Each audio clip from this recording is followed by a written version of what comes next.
ఏ బాటైనా పర్వాలేదంట, సమయంతో సాగటమే మన సింపుల్ సిద్ధాంతం.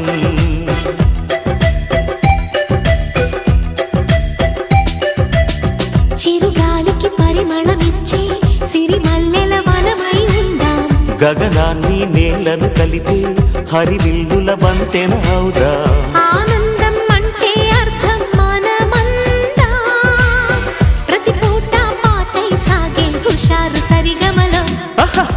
ఎన్నో ఎన్నో రాగాలుండే సంగీతం కాదా, చల్లకి నవ్వుల కేరింత.